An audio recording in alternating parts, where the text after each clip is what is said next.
Welcome to Small Business, Big Network, the podcast for small business owners who want big results from their networking. I'm Liz Drury, a freelance voiceover artist who knows that if you're not working, then networking could help. Becky Ray is the founder of Culture Kick, a business that supports companies to achieve high-performing culture. Becky says that it's okay to feel comfortable with feeling a bit uncomfortable about networking. This episode is very kindly being sponsored by magicmind.com. They produce the little green shots that help you to be more focused and more productive. And to find some special offers for Magic Mind, check out the show notes.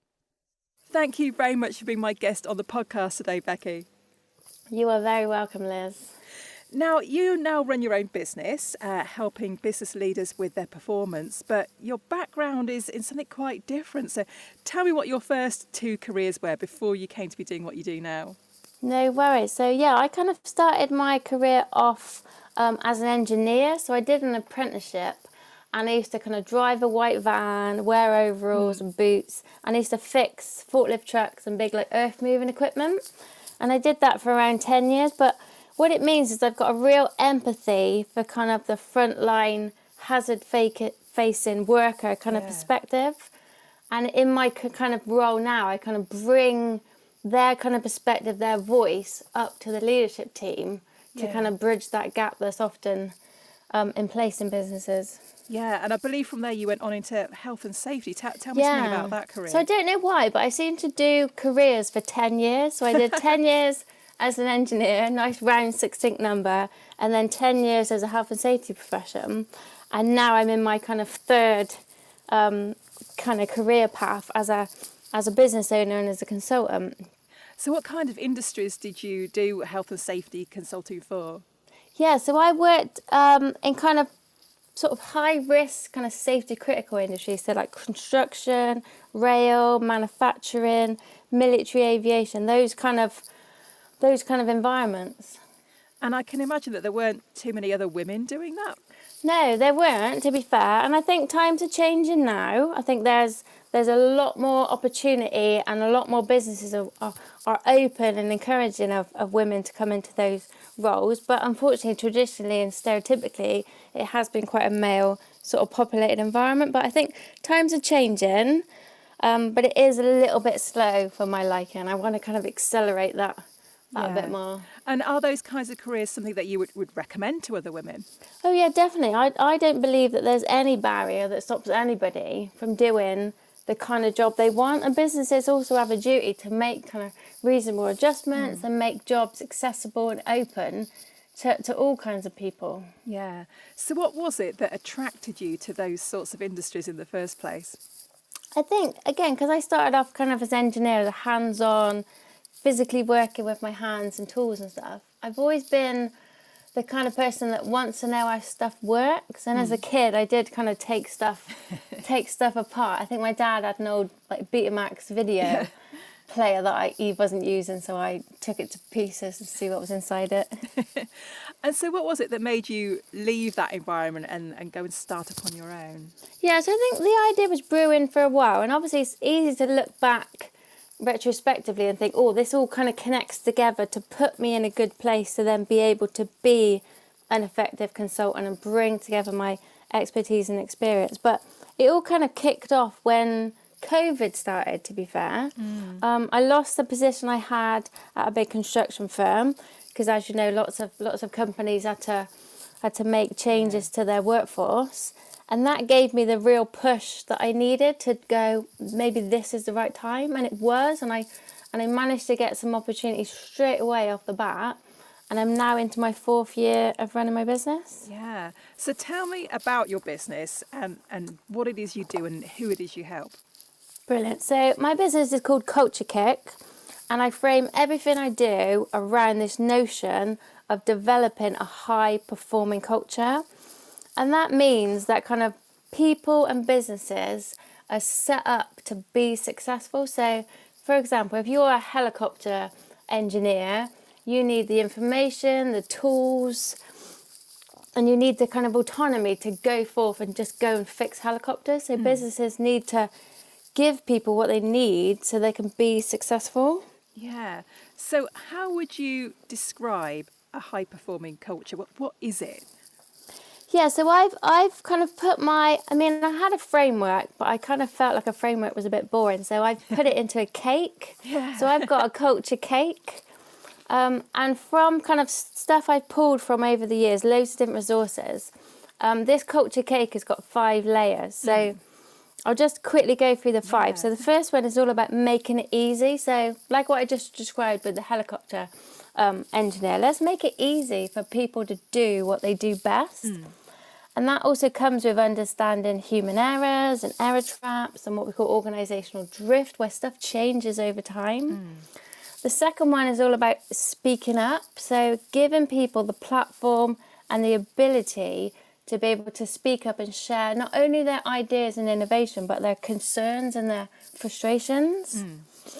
The third one is about this frustrations into focus. So what is getting in the way of people doing what they do best? Because people want to get up in the morning and come to work and do a good job and feel satisfied and fulfilled. So if something's frustrating them, then we should do something about it, because it's going to benefit everyone.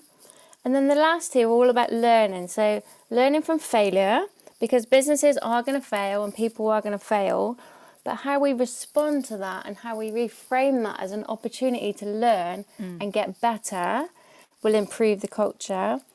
And then the final piece is about, let's not just wait for a failure to learn. There's stuff we can learn from everyday normal work, but having the appetite and the time and the reflection to go, what happened today, what went well, what didn't, what can we tweak and adjust to do this task next week different or better or faster or safer or more efficiently. And enabling people to do that and make those changes. Yeah. So what kinds of businesses are you working with? So a big variety. So I think, and I know you're keen to talk about networking. So my network obviously comes from the kind of industries I described. So I naturally know a lot of people there. So lots of my clients are kind of construction, manufacturing, utilities, that kind of space.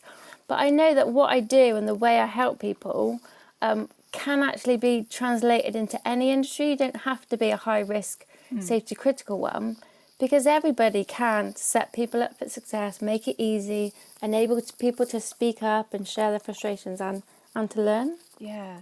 So how do businesses know that they could be making things better, and what is it that's holding them back from doing that? Again, so businesses need to be in a position where they're probably doing all right, they're probably doing quite well, but there's an appetite for actually this could be better. Maybe there's a few grumbles or a few kind of noises from the workforce. There are things that are getting in people's way and people aren't quite sure what to do about that and how to approach it and which things to focus on first. Maybe they are having some failures. It might not be a big accident, but maybe you're getting customer complaints or quality issues and you think we kind of need to look at where we can do better, and engaging with the people that work in your workforce and again, giving them a voice is one great way to understand that and then move to this place of a high performing culture where people are set up to be successful, and then your business is going to benefit and your customers and stakeholders likewise. Yeah. So how do you work with your clients? Do you physically go into the business? So there's a variety of things we do, but our kind of bigger packages where we use this culture cake to bring all the elements to life normally takes kind of a 3-phased approach. So the first phase is discovery. So I will go in and understand the business and be a fresh pair of eyes and observe and speak to people and understand what it looks like for them. And maybe some of the problems may come out in those conversations to give us a few starting places. Then I do kind of a delivery phase, which does look like sort of training, workshops, take people away from their day jobs for a few hours or a few days, depends on how you want to do it. And I will offer up a load of kind of ideas and theories and tangible things people can do and consider. And then they kind of go back to their workplace and try some stuff. And then I kind of hang around for some months after and they come back to me. And I offer this kind of follow-up support piece where it's kind of coaching, mentoring, because I can't change their culture for them. Yeah. I have to empower them to have some ideas, to align some of the theory that I might bring to them, to go and do some stuff, try some stuff. I like the term micro experiment. Go and try that and see how it works with your team, your bit of your department, and then come back to me and let me know how you got on. And then also I facilitate all of those leaders to kind of share with each other. Yeah. So say you work in the finance department, you're going to go and try something with your team. We'll then be in a meeting where you're talking to the person who runs the operations side of the business, and they're like, well, we did this and this worked really well. So I kind of facilitate that collaborative learning approach throughout that team of people that have been through the workshops. Yeah. And so what kinds of changes have you seen companies make, and what sort of results are your clients getting? Yeah, I mean, everyone wants results, of course they do, but the thing with culture change is it's more of a journey rather than a destination. And naturally stuff it gets seemingly worse before it gets better, because people start talking, people start being more open, people start sharing stuff. So it may look kind of, if you're just looking at stats and numbers, it may look like it's getting worse before it gets better, because culture change is such a journey, and you never really achieve it. You're just getting steps closer to it. But I think maybe if you did like employee engagement surveys, you would see like an increase in that. You'd see an increase in like productivity and efficiency, less complaints, less accidents, less failures in that sense. But the biggest kind of tangible one is people say that it feels different. It feels different to work here, because I now feel like my voice, my opinion, my perspective matters. I feel like something's being done. I feel like leaders are listening to me. And the biggest one, because I had a coaching conversation this morning with a leader, is that people are asking better and different questions of each other. So say you're in a meeting discussing a new project that's happening, more people feel empowered to go, oh, but what about that? Or, oh, when we did that last time, that happened. So people feel like they're asking better questions and they're solving problems before they come to fruition. Yeah, yeah. Now, high performance presumably means that that focus is important for people. Yeah. Do you have any tips for helping people with their focus or concentration? So yeah, I mean, high performance, it can be interpreted loads of different ways, and I mean different things to different leaders and different businesses. But yeah, focus is definitely an element of that. And we have to remember that people in your business are human beings; they're not robots, and they are fallible and they'll make mistakes.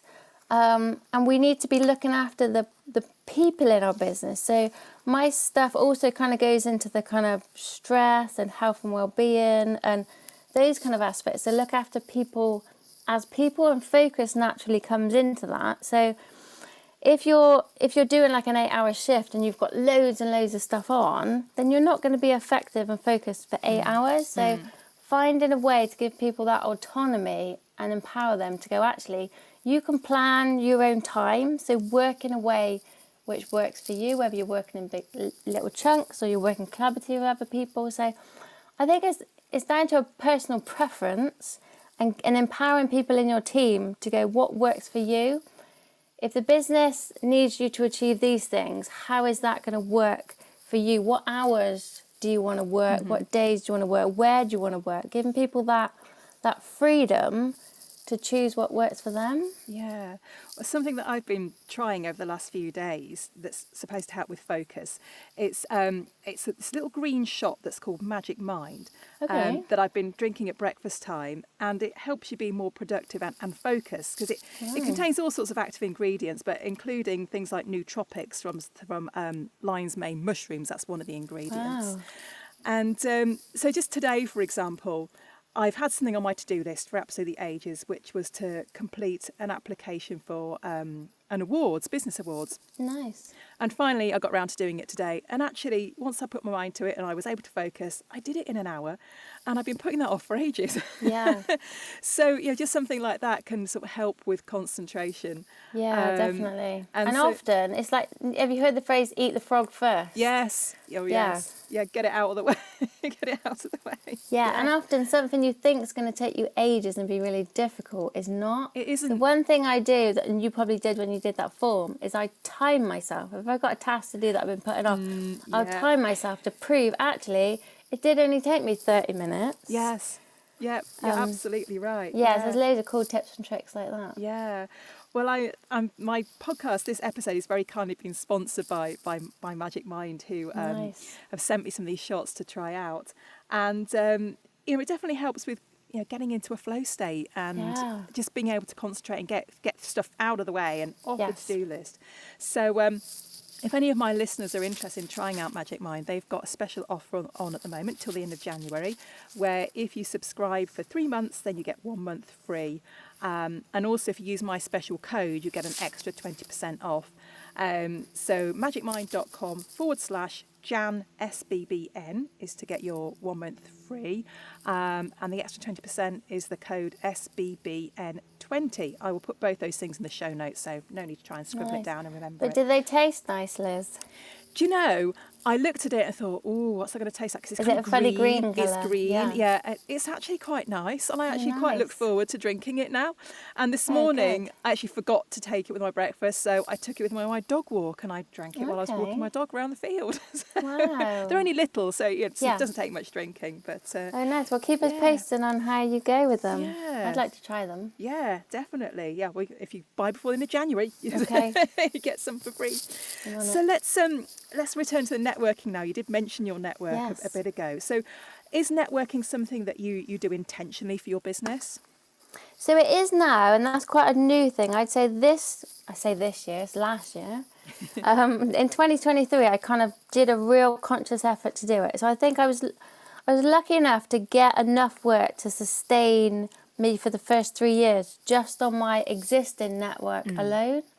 And I think LinkedIn is a great platform for that, because if anyone, I think I've been on LinkedIn for years and years and years. I naturally got on it when it first came out, and my kind of profile sort of sat lying quite dormant there when I worked in a business. Yeah. And only really when I became kind of my own business did I go, oh, I'm just going to see who I'm connected with, because you naturally meet people in loads of different scenarios, and LinkedIn's a great way to connect to people that you've worked with previously in previous organisations, because as you know, life goes on. It's hard to stay connected to people, but it's a great way to have those connections that, again, people know you, people know what you're about, what's important to you, and then you can kind of reach back out and go, oh, check in, how you doing, are you still at such and such, what are you up to now, how's the family? And then you'll naturally get work. You can get work that way from existing contacts. But I made a conscious effort to do more networking this year. So I went to a few kind of in-person membership groups. And it is quite daunting when you first go. It's a bit like speed dating, but for your business. And it means you get good at explaining what you do and who you do. And I think over a few sessions, I really refined what it was. And I probably changed how I said it. Yeah. And I tried a few, because they're all slightly different. And I joined one this year called the Business Growth Network, because they just seem like a really friendly bunch. Yeah. So I've now joined, and I pay like a monthly fee, and you can go to any of the in-person events. So I naturally go to the Bristol one because I live and work in Bristol, but I can go to sort of Cardiff and Gloucester. They're all over the country. And they do an online one. And then you just get to talk to people just over a coffee, really casually. And what I found is I may be talking to someone and I'm not going to be their client and they're not going to be my client.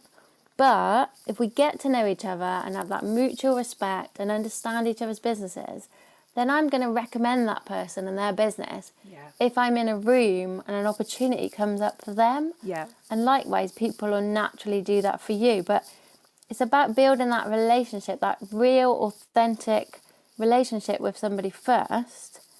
And that's the power of a network. Absolutely. So is it something that you encourage your clients to do as well?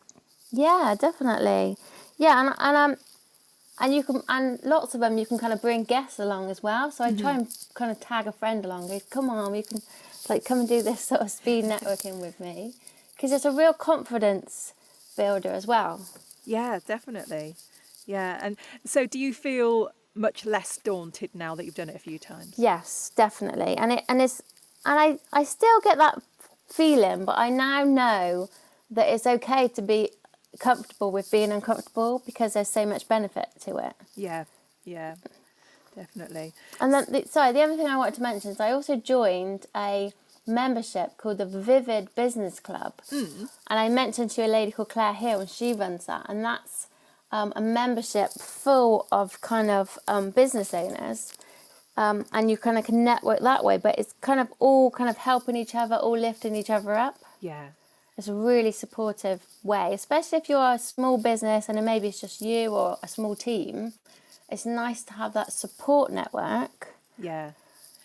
Maybe you've got a question on IT or finance or a bit of software or a product or whatever it might be. You can ask someone else in the membership and they're like, oh, I've tried that, I've done that. Yeah. This is what I suggest. Yeah. So I think, when you're a small business owner, it can be quite a lonely place. But like you say, networking, everyone's kind of in the same boat, but they've all got different experiences and different skill sets. And you're bound to be able to find the answer to your questions there. Yes. Yeah, you're not on your own. That's the kind of motto for that. So where do you network then, Liz? What's your kind of go-to? So I'm based in North Lincolnshire. Yeah. So I go to meetings that are local to me. For example, the Business Hive, which is based in Scunthorpe and Grimsby. They have in-person meetings. But I do quite a bit online as well, because with my business, I'm not geographically restricted at all. So I can, it makes sense to network with people in other places. Yeah, definitely. So, Becky, what are your plans then for your business for 2024? So I kind of, the latter part of last year, I kind of really defined and developed this culture cake, and I've turned it in kind of a big package of work. So I've got a few clients that I'm talking to kind of get them on board with doing that. And I'm really excited to do it, because it's a long piece of work with regular kind of touch points. And I like working with a client for a long piece of time, because I get to see them grow and develop. I don't want to just jump in, do a workshop and then never see them again. I really want to partner with them. So that's a big focus. And then I've got kind of 9 smaller half-day workshops that I like to do in person, but I think to really maximise on the opportunity, I'm going to turn some of those into online kind of pre-recorded self-paced versions. So again, I get to reach people outside of my geographical kind of area. So I'm going to explore that. And I've got no idea how to do it, but I'm excited to try and to learn. I'm sure you'll meet someone at a networking meeting that can help you. Yeah, of course I will. But I'm really excited to do that. And then I'm also going to launch at some point this year a membership. So to kind of get people, so leaders, people inside businesses that want to start on this journey towards high-performing culture, but they're not sure where to start or where to go, and maybe they can't commit to a big program yet with Culture Kick. That person or a couple of people in that organisation can join the membership, hang out with me. I can kind of give them some tips and tricks, and also collaborate with other people in the membership. Sounds fantastic. So if any of my listeners want to get in touch with you or find out more about Culture Kick, what's the best place for them to contact you? So I'm really active on LinkedIn, so you can find me under Becky Ray or Culture Kick. But I've also got a website, so www.culturekick.co.uk. But what I love more than anything is like what we're doing now, Liz, is let's just have a chat, whether that's on the phone or on a video call. I'd much rather build a relationship with someone, have a chat. Even if I can't help you, I just love chatting and meeting to new people. And again, that's networking in itself. Yeah, absolutely. Reach out on LinkedIn or on my website. There's a form you can fill in to make an appointment with me. And I'd love to talk to people inside businesses. Perfect. Well, thank you very much, and the best of luck for 2024. Yeah, and you, Liz. Thank you very much. Thanks for listening to Small Business, Big Network. If you found this podcast useful, please do rate, review and subscribe. And don't forget to share it with the rest of your network too.